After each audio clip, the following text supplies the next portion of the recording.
There is a farm is Gita Nagari farm, and then also she stayed in the many years in Vrindavan. Now she has come here to East Africa, so we have got opportunity to listen from her, and also she will tell about herself. Hare Krishna. Hare Bol. Very short.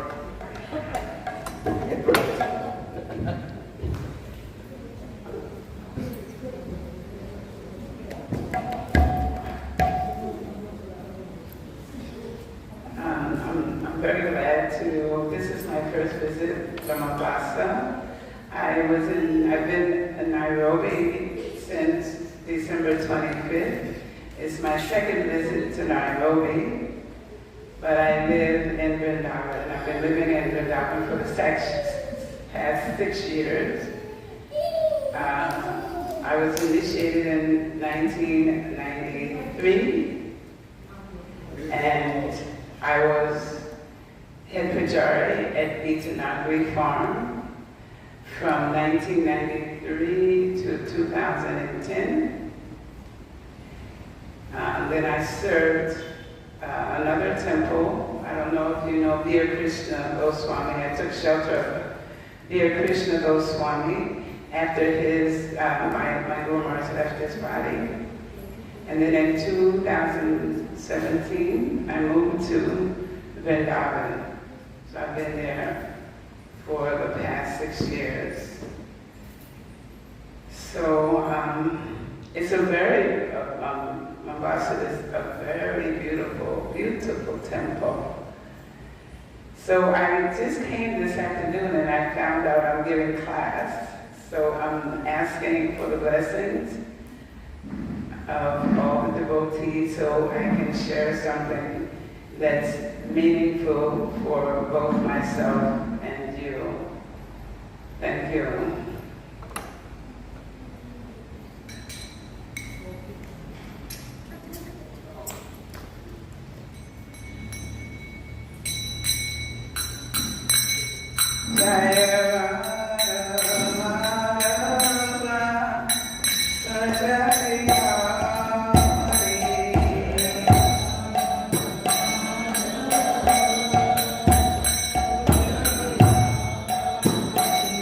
Jaya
knowledge of the absolute truth.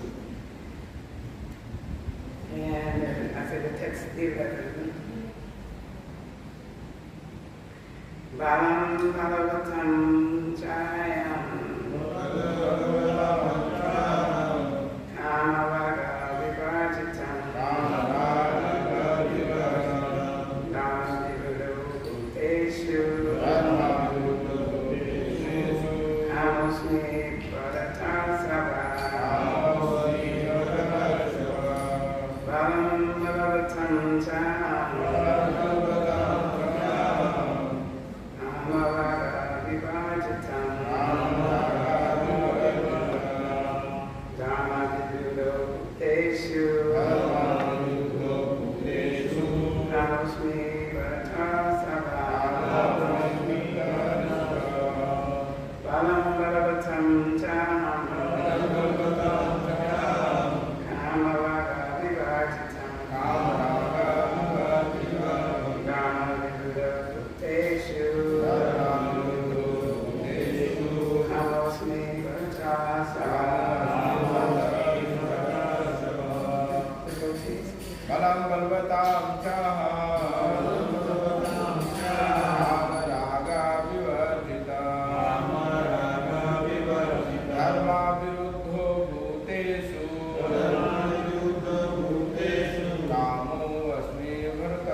Okay, we'll do word for word. Balam, strength. Bhagavatam, of the strong. Cha, and. Aham, I am. Kama, passion. Raga, and attachment. Vivarjitam, devoid of. Dhamma avuraha, not against religious principles. Bhuteshu, and all beings. Kama, sex life. Asmi, I am. Bharat Surashava, O Lord of the Bharatas. Translation of the purpose by His very divine grace, A.C. Bhaktivedanta Srila Prabhupada. Jai Srila Prabhupada. I am the strength of the strong, devoid of passion and desire. I am sex life, which is not contrary to religious principles. O Lord of the Bharatas, Arjuna, please repeat. I am the strength of the strong, devoid of passion and desire. I am sex life, which is not contrary to religious principles. O Lord of the Bharatas, Arjuna. Purport. The strong man's strength should be applied to protect the weak, not for personal aggression. Similarly, sex life, according to religious principles, dharma, should be for the propagation of children, not otherwise. The responsibility of parents is then to make their offspring Krishna conscious. So what I'd like to do is read the first verse to this chapter because it gives a little background in Krishna's discussion with Arjuna, and then I'll come back to our verse. And it's always good to hear things over and over again, but because most of the time we don't remember what we hear, so we have to keep hearing. And that's the process we use. That's the process Srila Prabhupada introduced, that we have to keep hearing about Krishna every day. That's why he made the Srimad Bhagavatam class and the Bhagavad Gita class, so we can hear and chant. So that's very important. the most important thing that Srila Prabhupada emphasized was hearing.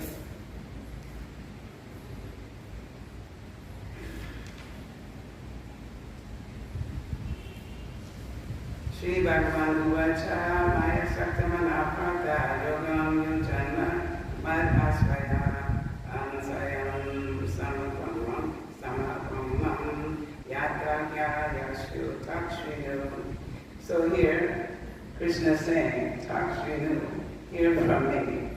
So in the Bhagavad Gita we're hearing from Krishna, and he's instructing the living entities, because we know Arjuna is not an ordinary person. He's a pure devotee and he's always in Krishna's association. But he took that role out of Krishna's desire, his desire to instruct the living entities.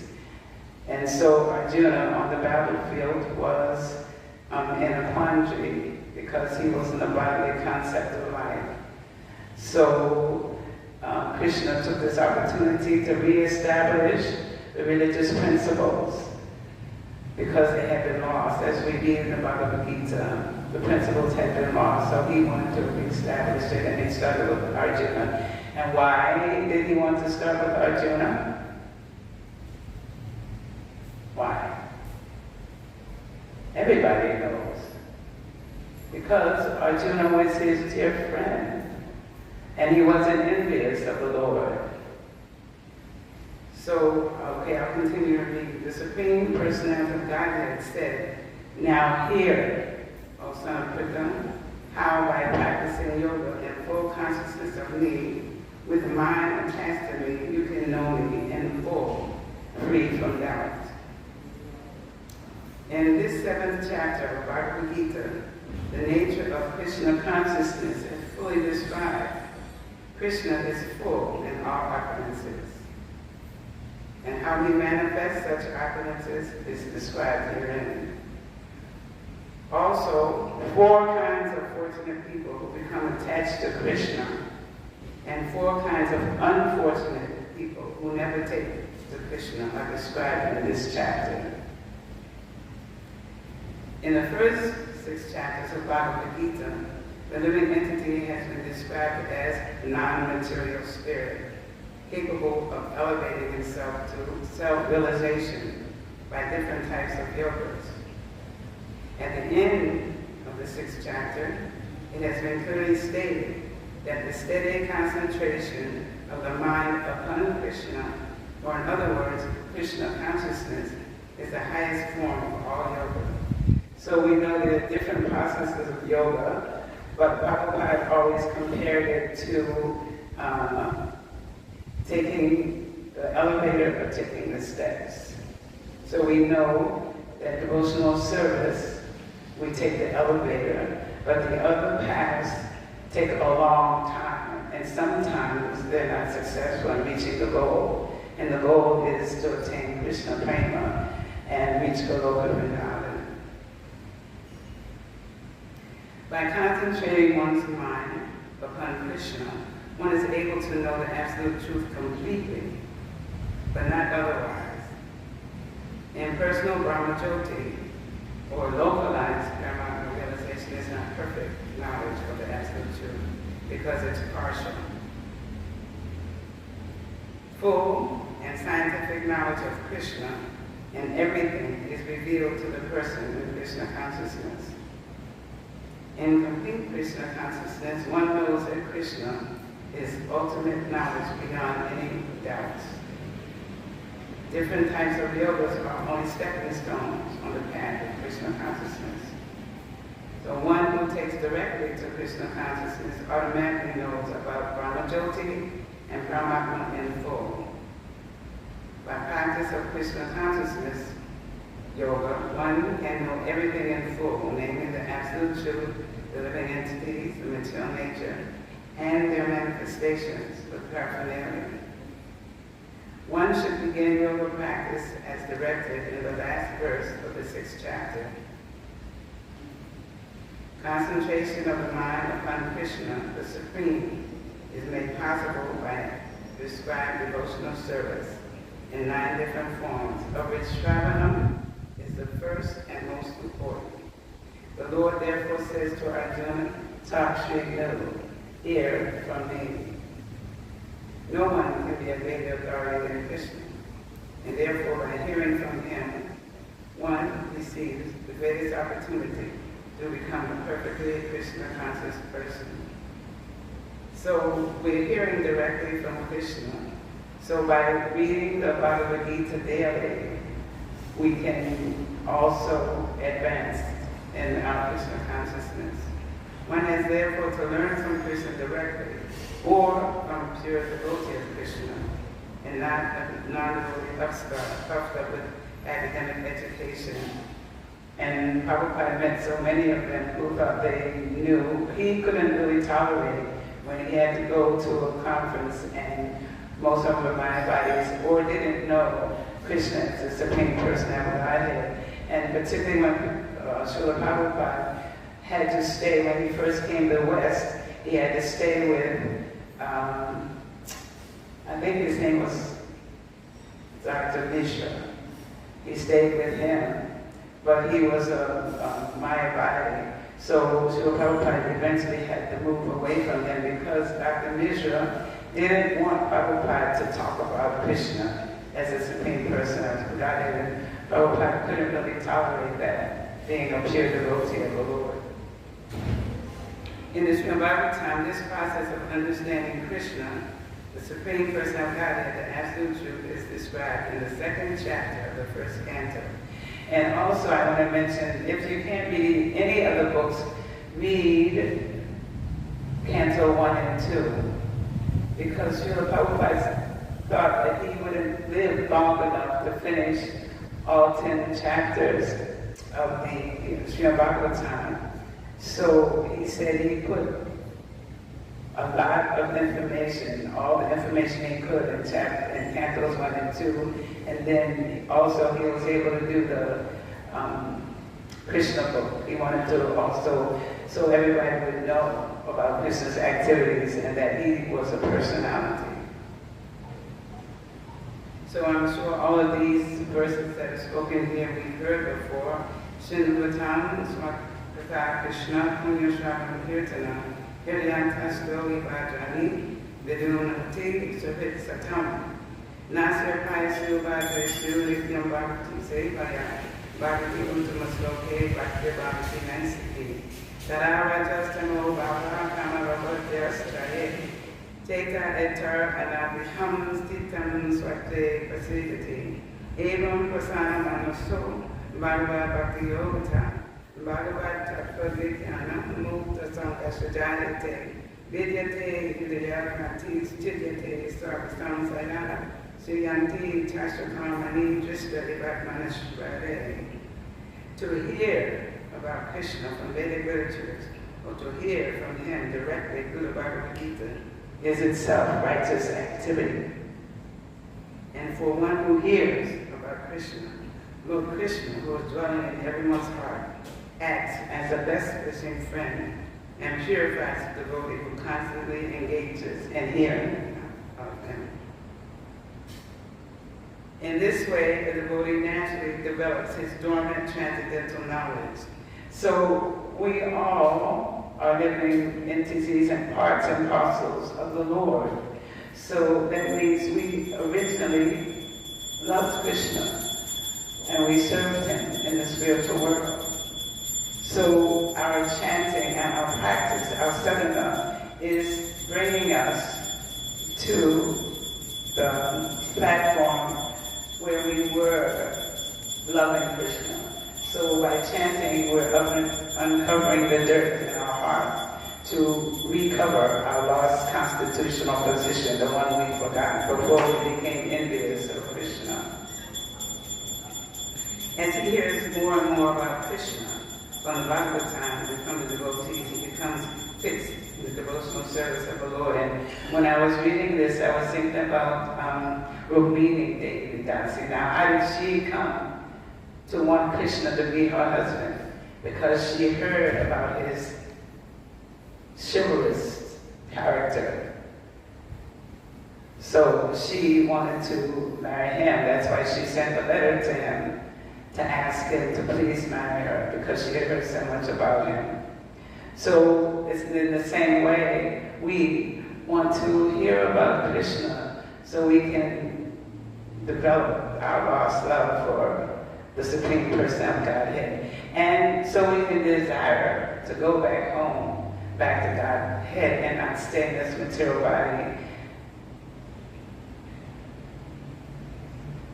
By development of devotional service, one becomes free from the modes of passion and ignorance, and thus material lust and avarice are diminished. When these impurities are wiped away, the candidate remains steady in his position of pure goodness. He becomes enlivened by devotional service and understands the science of God perfectly. This bhakti yoga severs the hard knot of material affection and enables one to come at once to the stage of asamsayam samagam, understanding of the Supreme Absolute Person of Godhead. And therefore, only by hearing from Krishna or from his devotees in Krishna consciousness, one can understand the science of Krishna. So this whole thing is, the title is Knowledge of the Absolute. So I'll go to the verse we're supposed to talk about. So Krishna is saying, I'm strengthen the strong with the word of passion and desire in our sex life, which is not contrary to religious principles or law of liberty. So he's saying that we need to take shelter of the Lord. We can't think that we're strong on our own. We can't think that we can do this or we can do that, because actually we're not the doer. It said in the Gita, we are not doing anything. Krishna is doing everything. Just like with Arjuna, he just wanted Arjuna to be the instrument. You're not doing it, I'm doing it, but I want you to get the glory. So you become my instrument and follow my instructions.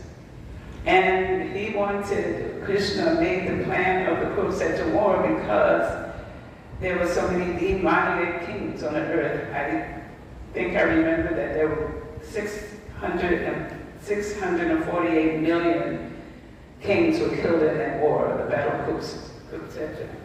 And Krishna had a plan. Krishna always has a plan. We just have to go along with his plan or try to understand his plan. We can plan, we can say, I want to do this, I want to do that, but eventually Krishna is the one who manipulates outcome. So we can either serve Maya or we can serve Krishna. And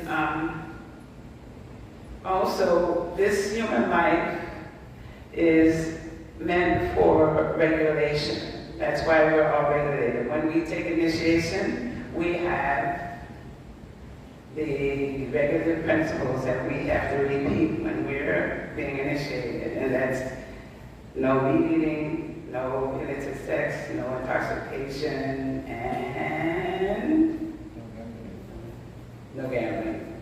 Right. So we have to repeat that. So our lives are regulated. And we find when we, live that regulated life, it brings peace because we are doing what we should be doing. And particularly as it pertains to begetting children. Because what we want, in order to change the world, we can't be getting children like just the animals.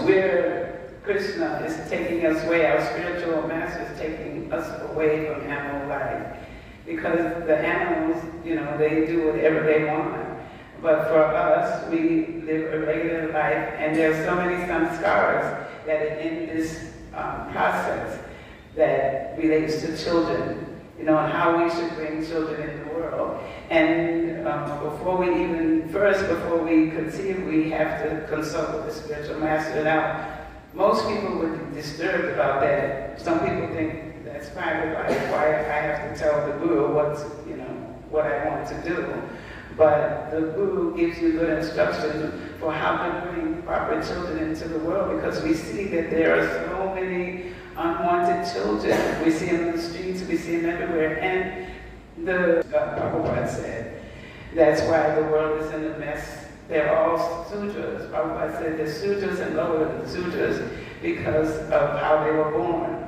and most of them were born in passion and ignorance. So the Krishna consciousness movement is to bring Krishna conscious children into the world. So it's necessary for us to follow the rules and regulations so we can change the world, because we're here to change the world. So we need to follow the regulations to bring Krishna conscious children into the world. We see the world is in a mess. So many wars and rumors of war, and just in Yudhishthira's time, the kings in those days were always thinking of the welfare of the citizens because they were pious kings and they had a high birth. So the citizens were happy. But here nowadays we see that the citizens are miserable and the demoniac mentality is rampant. Particularly, we could get a real realization of that during the pandemic, because whatever happened, it was demoniac mentality that put everyone in distress. And it was difficult to believe that the whole world, not just part of the world, were in fear. And this is promulgated by the demoniac mentality, and it is described in chapter 16, the difference between the divine nature and demoniac nature.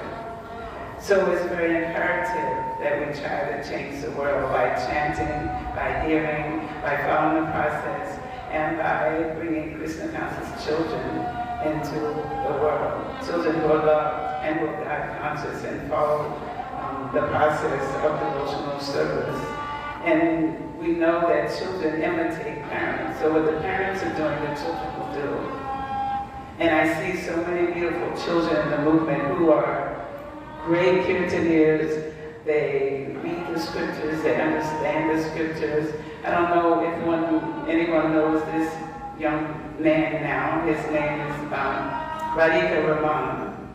I used to read his works.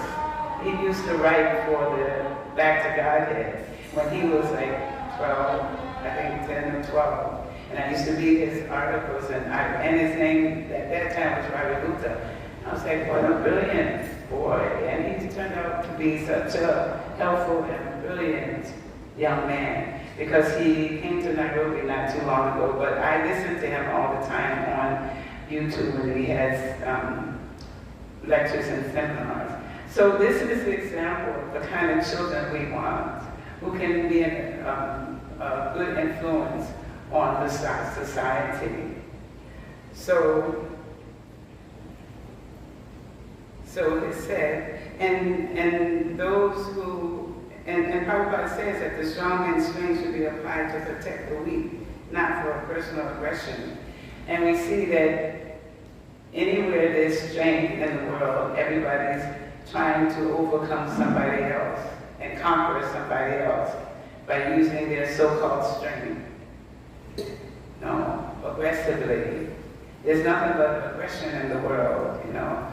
Russia against Ukraine and Syria and so many things, because everybody wants to be better than somebody else. They want to conquer somebody else. Everybody thinks they're God and they want to conquer and take over somebody else.